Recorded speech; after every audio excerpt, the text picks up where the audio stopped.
लोगों की डील में आता था, मेरे काम करने का नजरिया ही अलग था। सारे मेरे दोस्त जो है ना, मेरे कलीग जो है ना, वो रात को 8 बजे अपना काम कंप्लीट करते थे और मैं अपना काम इतनी एकाग्रता से करता था कि 5 बजे मेरा काम फिनिश हो जाता। 5 बजे फिनिश हो जाता है। जब आपका काम जल्दी फ्री होता है तो आप क्या करते हैं? चाय पियेंगे, चुस्की मारेंगे, उधर जाएंगे, इधर जाएंगे, बातें करेंगे, आराम करेंगे, रेस्ट करेंगे, सोएंगे, काम जल्दी खत्म होगा तो ये करेंगे। लेकिन मैं ऐसा नहीं करता था। काम खत्म होते ही बॉस की ही केबिन में जाता था और बॉस के सामने जाकर बैठता था। बॉस कहता था क्यों आया? मैंने कहा सर वर्क फिनिश पूरा कर लिया। मैंने कहा यस सर। अब बॉस के पास भी कोई मौका नहीं कुछ कहने का। वो कहा ठीक है बैठ जाएगा। मैं बॉस के पास बैठता और मैं धीरे धीरे ये पता लगाने की कोशिश करता कि मेरा बॉस ऐसा क्या करता है कि ये मेरा बॉस है। मेरा बॉस ऐसा क्या करता है कि ये मेरा बॉस है, और मैं उसके काम को चेक करने की कोशिश करता। धीरे धीरे मैं समझने की कोशिश करता। जब भी वो कैलकुलेटर हाथ में उठाता तो मैं गर्दन को झुकाकर देखता कि ये कर क्या रहा है, किसको किससे मल्टीप्लाई कर रहा है। जब भी वो कंप्यूटर में एंट्री करता था तो मैं मुझे घूर के देखता था उसे, और 5-7 बार देखने से, 5-7 दिन लगातार देखने से मेरे का कंसेप्ट ही क्लियर हो जाता था कि करता क्या है। फिर मैं बॉस को ऑफर देता। मैं कहता था बॉस आप इतने बड़े आदमी हैं, इतनी बड़ी आपकी पोस्ट है, इतना ज्यादा तो आपका दिमाग है, और क्या है छोटे मोटे काम आप करते हैं? आपको कुछ बड़े काम करने चाहिए। होगा वो छोटा काम नहीं है, कंपनी टिकी हुई है इस रिपोर्ट पर। मैंने कहा सर ये रिपोर्ट आपके लिए मैं बना दूंगा, मुझे बनाना आता है। वो क्या पागल है क्या? मैंने कहा सर मैं सीखा हूं, आप करके बता दो। तो 3 बार मैं उसको एंट्री करके बताता, बॉस एकदम खुश हो जाता और बॉस उसका काम मुझे संभला के चला जाता, वो एस करने चला जाता। फिर धीरे धीरे बॉस के सारे काम में टुकुर टुकुर टुकुर टुकुर बॉस को एकदम फ्री कर देता। बॉस को लगता है कि दुनिया में सबसे अच्छा मित्र मेरा ये है, मुझे कुछ करना ही नहीं है, सारा काम मेरा ये करता है, खुद का काम भी करता है और सैलरी मुझे ऐसे ही आती है। धीरे धीरे जब मैं सारे काम लेता था ना तो बॉस का मैं इतना प्रिय मिल जाता था कि बॉस सबको एक बार में हॉलीडे छुट्टी पास कर देता था, लेकिन मुझे छुट्टी नहीं देता था, लीव नहीं देता। मैं बॉस को कहता था बॉस मैं लंच के बाद नहीं आऊंगा। बॉस कहता था क्यों? मैंने कहा मेरे को बच्चे की फीस जमा करानी है। बॉस कहता था मैं लंच से आते हुए खुद करा के आऊंगा, तू यहाँ बैठ। बॉस मेरा काम करने लगा और मैं बॉस का काम करने लगा। सारे बॉस के काम, जितने भी डिपार्टमेंट हेड थे उनका सबका प्रिय आदमी था, क्योंकि सबका काम मैं करता था। कभी ये नहीं कहता ये मेरा काम नहीं है। तुम कहते हो कि ये मेरा काम नहीं है, किसी ऑफिस में जाते हो तो सारे लोग कहते हैं कि ये मेरा काम नहीं है। तुम किसी गवर्नमेंट कर्मचारी के पास जाना जो वीडियो चैट कर रहा है या व्हाट्सएप खोलकर बैठा है, फेसबुक खोलकर बैठा है, उसको कहना भाई साहब प्लीज आप मेरा एक फॉर्म भर दो ना। वो कह रही है मेरा काम नहीं है, अकाउंट नंबर 4। वो आपको वहां पर भेज देगा। इसलिए वो जिंदगी भर वहीं पर पड़ा रहता है, क्योंकि नई जानकारी वो लेना चाहता ही नहीं, नई हेल्प कर नए रिलेशन वो बनाना ही नहीं चाहता, इसलिए वो वहीं पर रहता जाता है। मेरे सारे डिपार्टमेंट के लोग मेरे से इतने खुश हुआ करते थे कि मेरे से कभी भी कोई ज्यादा कोई भी तर्क वितर्क नहीं करता था, क्योंकि सबको पता है कि ये मुकेश कोठारी अगर नहीं रहेगा तो गड़बड़ हो जाएगा, हमें सबको काम करना। मेरा जो कंपनी का मालिक है ना, 5 साल तक मुझे जानता नहीं था वो इस मुकेश कोठारी। 5 साल। एक बार मैंने 15 दिन की छुट्टियां ली और मैं घर पर बैठ गया। जब मैं घर पर बैठ गया तो सारे डिपार्टमेंट हेड के सामने मालिक आया और मालिक ने कहा रिपोर्ट दो। तो सारे जो बॉस थे उन्होंने कहा सर रिपोर्ट नहीं दे सकते हो। क्यों? सर मुकेश कोठारी छुट्टी पर। उस दिन पहली बार मेरा मालिक जाना कि मुकेश कोठारी कौन है। उसने कहा कौन है, लेकर आओ उसे। तो कहा सर 15 दिन की छुट्टी है। नहीं, घर से लेकर आओ। 4 मुस्टंडे घर पर भेज दिए और उन्होंने कहा कि चलो मुकेश जी बॉस ने याद किया है। मैंने कहा सर 15 दिन की छुट्टी है। नहीं नहीं नहीं नहीं, इंफॉर्मेशन थोड़ी दे रहे हैं, आपको ऑप्शन दे रहे हैं, चल रहे हो कि उठा के ले चल। मैं चुपचाप उनके गाड़ी में बैठा और बॉस के सामने गया। बॉस सामने बैठा था, देखते ही मुझे कहता तू मुकेश कोठारी है। मैंने कहा सर नहीं हूं। क्यों नहीं आ रहा? मैंने कहा सर छुट्टी तो बहाना है, असल नौकरी छोड़नी है। क्यों छोड़नी है? मैंने कहा सर सैलरी पड़वती नहीं। कितनी मिलती है? 3,500। चल कल से आ जाना, 4,000 कर देंगे। मैंने कहा नहीं 7। और भाई साहब 2 बार 100% इंक्रीमेंट लेने वाला आदमी उस पूरी कंपनी के इतिहास में एक ही था, मुकेश कोठारी। क्योंकि वो कहता था कि ये मेरा काम नहीं है। जब आप जिम्मेदारी लेंगे, चाहे इस बिजनेस की जिम्मेदारी लेंगे, चाहे अपने काम की जिम्मेदारी लेंगे, तो तुम्हें वहां पर टॉप पर जाना फाइनल है। तुम्हें दुनिया की कोई भी ताकत वहां पर टॉप पर जाने से रोक नहीं सकती। इस तरह से हमारा करियर चालू हुआ। नौकरी करता था, और भाई साहब 26-27 साल की एज में डिप्टी मार्केटिंग मैनेजर की मेरी पोस्ट थी, 80 आदमियों की मेरी मार्केटिंग टीम थी, सबकी उम्र मेरे से ज्यादा थी, मैं सबसे छोटा था और उनका बॉस था।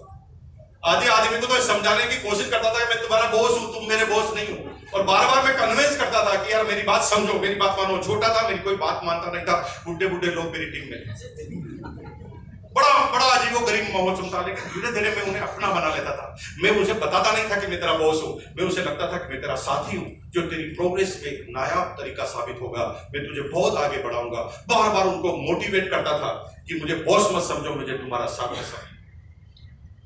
लेकिन 1999 में जब मेरी सैलरी थी ना 13,000 बेसिक, 1999 की बात कर रहा हूं, उस समय डीसी डिस्ट्रिक्ट कलेक्टर की बेसिक सैलरी 9,998 होती, जब मैं 13,000 कमाता था।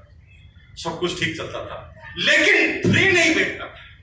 मुझे जब भी मौका मिलता था मैं कुछ जानने की कोशिश करता था। कंपनी मुझे मार्केटिंग टूर पर भेजती थी, कभी दिल्ली, कभी कलकत्ता, कभी चेन्नई, कभी मद्रास, ऐसे भेजती थी। शाम को 6 बजते ही ना हमारे जितने भी सेल्समैन साथी थे ना, वो भीलवाड़ा के सारे लोग ना एक जगह पर इकट्ठे हो जाते थे और सब शाम को 7 बजे पार्टी करते थे और बोतल का ढक्कन खोलते थे।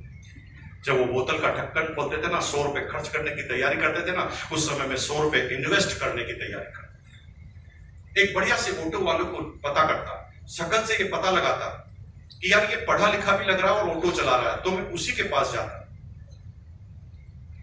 90% डिसीजन शक्ल देखकर होते हैं। शक्ल देखने का मतलब आपके कलर से नहीं है, शक्ल देखने का मतलब आपके चेहरे की बनावट से नहीं है, शक्ल देखने का मतलब है कॉन्फिडेंस, शक्ल देखने का मतलब है कि कितना दमंग ये है, कितना कॉन्फिडेंट है ये, और तभी लोग ये सोचते हैं कि मैं इससे बात करूं। शक्ल देखकर ही तो दुनिया निर्णय लेती है। एक ट्रेन में आप बैठे हैं और आपको ये पूछना है कि अगला स्टेशन कब आएगा, तो आपको 5 ऑप्शन मिलते हैं, A B C D E F, जो 5 आपके सामने बैठे हैं, तो आप निर्णय किससे करते हैं?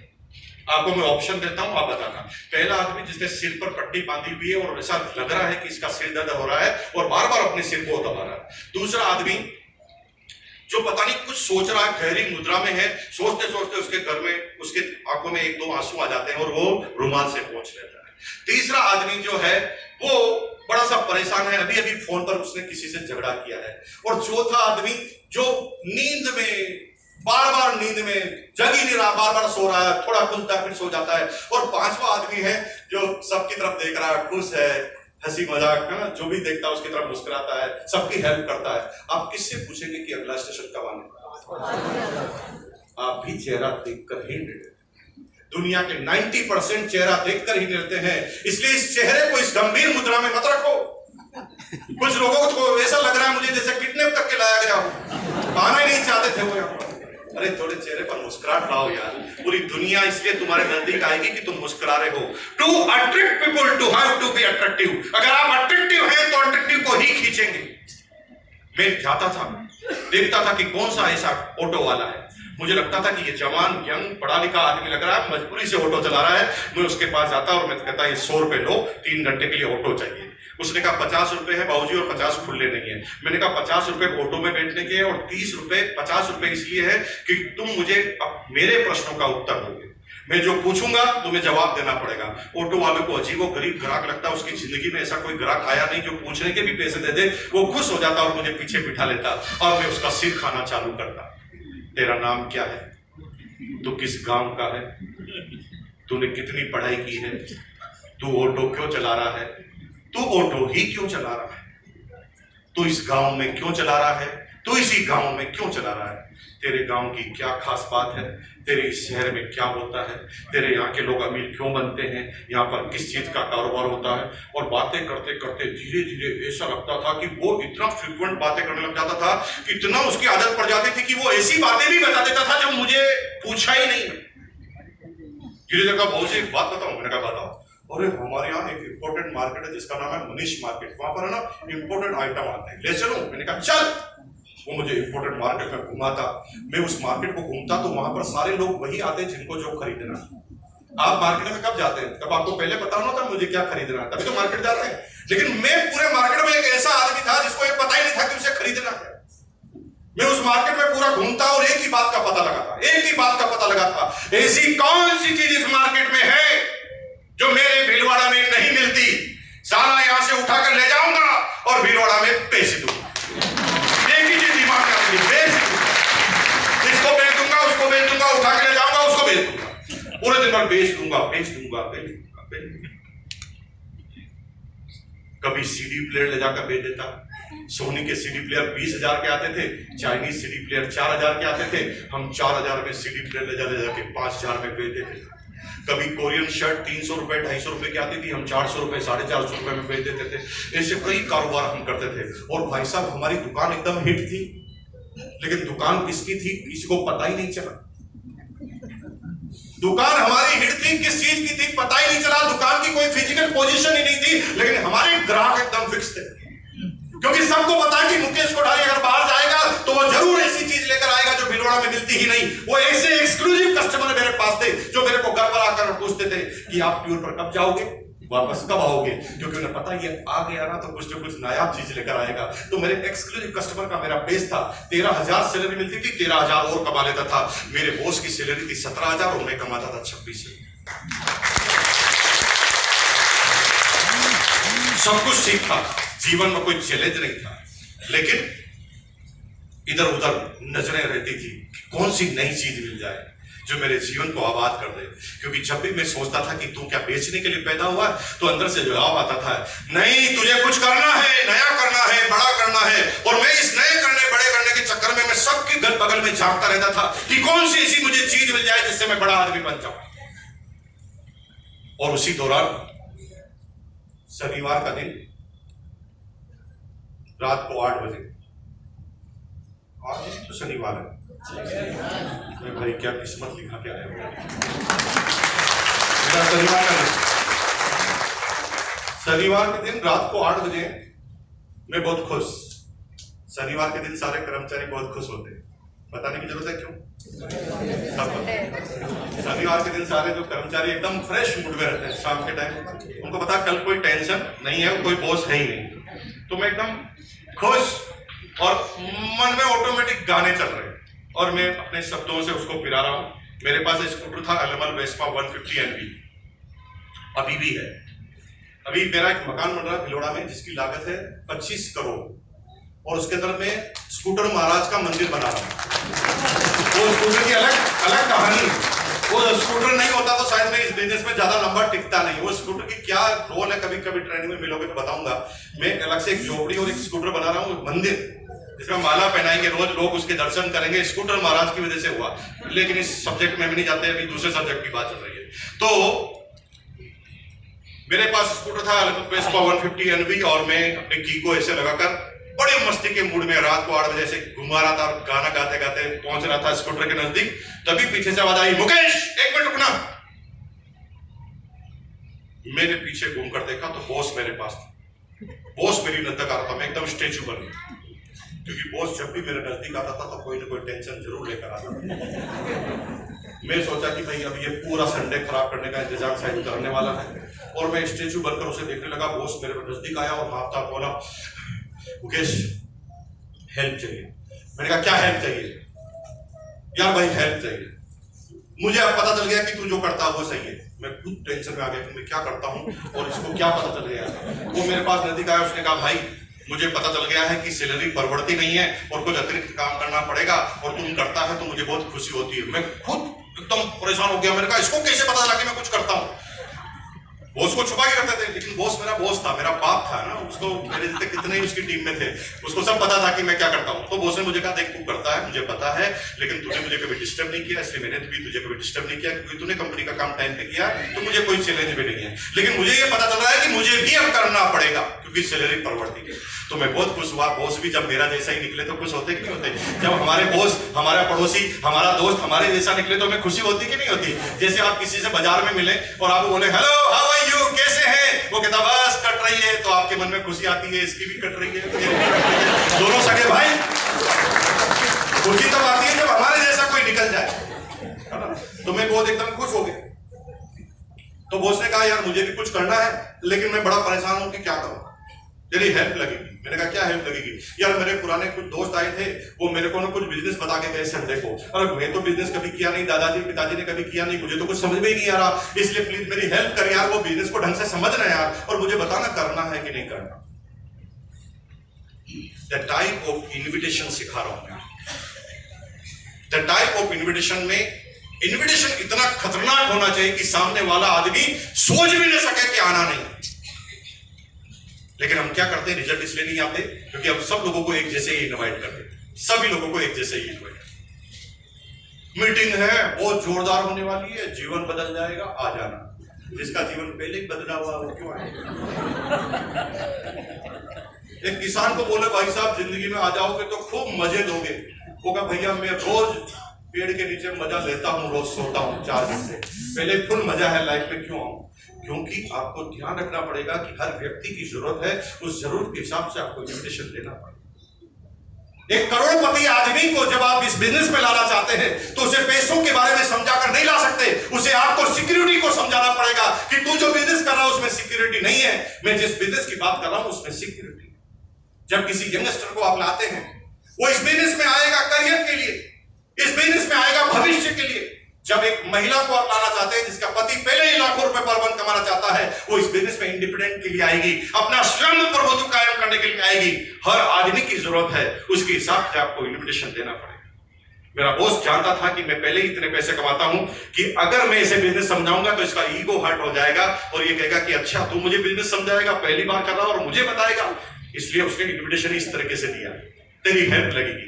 मैंने कहा सर बताइए, सुबह 10 बजे मेरे घर पर आना। मैंने कहा क्या करना है? कि यार वो कुछ बिजनेस प्लान बताएंगे, उसको थोड़ा ढंग से समझ और मुझे समझने के बाद राय दे कि मुझे करना है कि नहीं करना। एक भी बार नहीं बोला कि तुझे करना है, तू समझ। उसने कहा मेरे को करना है, तू समझ कर बता, क्योंकि तू यार मेरी जिंदगी का इंपॉर्टेंट आदमी है और तू इतना ज्ञानी है, इतना बिजनेस तूने किया हुआ है, तुरंत राय दे सकता है, तो तू 10 बजे आ जाना। मैंने ज्यादा लोड इसलिए नहीं था क्योंकि हेल्प करनी थी। मैंने कहा ओके सर मैं आ जाऊंगा 10 बजे। तो उसने कहा यार 3 बातों का ध्यान रखना। मैंने कहा क्या बात? पहली बात उसने कहा ए भाई 10 बजे टाइम पे आ जाना, क्योंकि ना तू थोड़ा लेट समझेगा, कुछ समझना भूल गया तो जिंदगी तो मेरी खराब हो जाएगी। मैंने कहा नहीं सर मैं ठीक 10 बजे आ जाऊंगा। पर दूसरी बात ध्यान रखना। मैंने कहा क्या? पेन डायरी जरूर लाना। तो पेन डायरी नहीं लाया और कुछ लिखना भूल गया तो तेरा क्या होगा? जिंदगी तो मेरी खराब होगी ना। मैंने कहा नहीं सर पेन डायरी भी लाऊंगा। और सुन आगे आगे अगर बैठना, पीछे कुछ समझ में आना, जिंदगी मेरी लगी हुई है तेरी नहीं। और मेरे को 3 बातों को कमिटमेंट किया और भाई साहब ने तो ये गुलाटी साहब बैठे हैं, इनसे आके बैठ गया मस्ती से पेन डायरी लेकर। मैंने कहा भाई साहब ये जो भी कुछ बोलेंगे फटाफट लिखूंगा और बॉस को बता दूंगा कि करना है कि नहीं करना। तो जीवन में दिमाग में कोई लोड ही नहीं था कि मुझे करना है। आपके जो बुलाए हुए आधे आदमी तो इस लोड में बैठे कि हमें करना है। समझ रहे मेरी बात? इसलिए वो समझना चाह रहे तो भी समझ नहीं रहे। अच्छा आप समझाएगा और मुझे ज्वाइन कराएगा, वो दिमाग में मेरे को तो लोड ही नहीं बिल्कुल। मैं तो मस्ती के मूड में यहाँ पर बैठा हुआ हूँ। मैंने कहा पेन डायरी लिख देंगे, सारा बता देंगे कि करना है कि नहीं करना। अब एक पहला कार्टून आया स्टेज पर, वो गर्मी में मेरी तरह सूट पहन रखा, गर्मी मैं फुल कंफ्यूज। उस समय इंटरनेट का गूगल का जमाना नहीं था, नहीं तो भाई और बहनों में तुरंत गूगल में पता लगा लेता। अभी यंगस्टर जितने भी है ना, उनके जीवन में जब भी 2 समस्याएं होती, 2 दोस्त जब भी झगड़ा करते हैं, तुरंत गूगल में उसको सर्च मारकर पता लगा लेते हैं कि तू सही है कि मैं सही। लेकिन उस समय हमारे समय गूगल था ही नहीं। अब मैं फुल कंफ्यूज। मैंने कहा यार ये कौन से प्रदेश का आदमी, इसको इतनी गर्मी में सर्दी क्यों लग रही है, उसने सूट पहन क्यों रखा? पूरा परेशान, कुछ समझ में नहीं आ रहा। उस समय पड़ोसी ही गूगल होता था। हम सब कंफर्म अपने पड़ोसी से करते हैं। तो मैंने पड़ोसी को थोड़ा सा टोनी लगाई। मैंने कहा भाई साहब थोड़ा ये बता सकते हैं कि इसने सूट क्यों पहन रखा? तो पड़ोसी भी कहता 15 मिनट से मैं भी यही सोच रहा हूँ। पड़ोसी बहुत अच्छा है, मेरे जैसा ही है, जितनी जानकारी इसकी है उतनी जानकारी मेरी। बहुत दोनों खुश, दोनों आप देखने लगे। फिर दूसरा कार्टून आ गया, उसने भी सूट पहन रखा। वो आते ही कहता बजाओ ताली। मैंने कहा यार मेरी ताली क्यों बजेगी? मैं ताली बजाने आया ही नहीं। तो जो अभी तक यहाँ पर ताली नहीं बजा रहे हैं, मैं सल्यूट करता हूँ। मेरी किस्मत और आपकी किस्मत बराबर है। आप और मेरे जैसे मेरे भी ताली नहीं बजेगी, मेरे भी नहीं। फिर तीसरा कार्टून आ गया। मेरे आने से पहले यहाँ पर भी कई कार्टून आ चुके हैं, सभी जगह आते, कोई नई चीज नहीं हो रही, पहली बार नहीं हो रहा। तीसरा कार्टून आता है, वो कहता भाई और बहनों इस आदमी को आने वाले हैं 500 रुपए, आने वाले हैं 500 रुपए, बजाओ ताली। क्योंकि कंपनी चालू हुआ को 5 दिन ही हुए थे। अभी चेक पहला किसी का आया ही नहीं था। एक आदमी ने को 2-3 आदमी को ज्वाइन कराया होगा तो पहला 500 रुपए का आने वाला होगा। उसने कहा इसको 500 रुपए आने वाले हैं, बजाओ ताली। मुझे बहुत गुस्सा आया। मैंने कहा 500 इसको आने वाले हैं और ताली मैं बजाऊंगा। इसको 500 आने वाले हैं तो इसकी बीवी बजाएगी ताली, इसका बाप बजाएगा ताली, इसका चाचा बजाएगा ताली, इसकी माँ बजाएगी ताली। इसके 500 आएंगे, ताली हम क्यों बजाएंगे? और हमने ताली नहीं बजाई। फिर चौथा कार्टून आया, वो कहता भाई और बहनों मैं अब आपके सामने बुलाने जा रहा हूं दुनिया के सबसे बड़े और बारीक कार्टून को सबसे लास्ट में। यहाँ सबसे लास्ट में कौन है? समझाना चाह रहा हूं कि बारीक है सबसे लास्ट में ही बोलते। जिसे मैं बारीक कार्टून बोल रहा हूँ ना भाई साहब, वो मेरे भगवान है, मेरे गुरु है, मेरे धर्म गुरु है, ईश्वर है, अल्लाह है, मेरी मंदिर है, मेरी मस्जिद है। और इतना कहने के बाद भी हमें लगता है कि उनके जूतों की कील की बराबर भी नहीं है। मेरी ग्रेट अप्लायंस श्रीमान बीसी छाबड़ा जी, श्रीमान प्रहलाद राय जी, जिसकी वजह से आज हम इस बिजनेस के अंदर, उसे उस समय हम कार्टून बोल रहे थे, लेकिन बाद में समझ में आया कि यही मेरे गुरु। अब बीसी छाबड़ा जी ने बोलना चालू किया। बीसी छाबड़ा जी के बोलने में जादू है, उनके चेहरे में जादू। वो जब बोलते हैं ना तो बोलते बोलते आदमी कब खो जाता है पता ही नहीं चलता। जिस विषय के लिए आता वो भूल ही जाता कि करना क्या है। और मैं उनकी बातें सुन सुनकर भूल ही गया कि आया क्यों। मैंने पेन डायरी को साइड में रख दिया और धीरे धीरे हंसने लगा। वो डायलॉग बोलते थे और डायलॉग बोलने में इतनी फ्रिक्वेंसी होती है कि कौन सी चीज कहां पर जाकर फिट कर देते हमें पता ही नहीं। इतनी तो उनकी शब्दावली है। बोलते मैं तो खो ही गया। अब मैं तो मैं हंसूं उसके 1 सेकंड बाद मेरा बॉस हंसे। समझ में नहीं आया कि बॉस के अंदर इतना दिमाग क्यों नहीं है, मेरे बात क्यों समझ में आना इसको। फिर बाद में समझ में आया ये इसलिए हंस रहा है क्योंकि मैं हंस रहा। और जिनको भी आप नए लोगों को लेकर आए हो और नए आदमी अगर आप हैं, पहली बार आए हैं, वो सोच समझ के मुस्कुराना मत। फिर मुझे मत कहना फंस जाओगे। जो ही तुम्हें जो लेकर आया तुम्हारी तरफ देखे तुम मुंह फुला लेना। अगर हंसोगे फिर फंसोगे, मुझे पता नहीं है, मैं आपको पहले बता रहा हूँ। अब मैं हंसूं तो मेरा बॉस भी देख के मुझे ऐसे, मुझे कुछ समझ में नहीं आ रहा। फिर मैंने कहा भाड़ में गया। फिर वो क्या बात करते मैं खो गया। इसे कहते किरदार में खो जा। मैं भूल गया, इतना भूल गया। और मैं भाई साहब उछलने लगा, सीटियां बजाने लगा, चिल्लाने लगा। किरदार में खो जाते हैं तो हम भूल जाते हैं। हमारी जो महिला बहनें हैं वो जब फिल्म देखने जाती है ना तो किरदार में खो जाती है, फिर रोना चालू कर देती। हमारे भाई लोगों को गुस्सा आना चालू हो जाता है। विलेन गड़बड़ करता है तो वो बार 3 बार तो खड़े होते बसते हैं कि साला मैं मार के आता हूँ। तो रुक ये फिल्म चल रही है। जब आप किरदार में खो जाते हैं तो भूल ही जाते हैं कि फिल्म चल रही है। मैं भूल ही गया कि मैं आया क्यों। और मैं भाई साहब हंसने लगा, चिल्लाने लगा। और थोड़ी देर बाद मुझे याद दिलाया गया बीसी छाबड़ा जी के द्वारा कि भाई और बहनों सेमिनार समाप्त हो। तब एकदम होश आया। मैंने डायरी की तरफ देखा तो एक लाइन भी लिखी हुई थी। और मुझे डर लगने लगा कि बॉस आएगा, पूछेगा करूं कि नहीं करूं, तो मैं बोलूंगा क्या कि क्या करना और क्या नहीं करना। मैं बड़ा भयंकर फंस गया। मैंने कहा यार भाई साहब अभी तो यहाँ से निकलते हैं, कल मामला ठंडा हो जाएगा, कल की कल देखेंगे।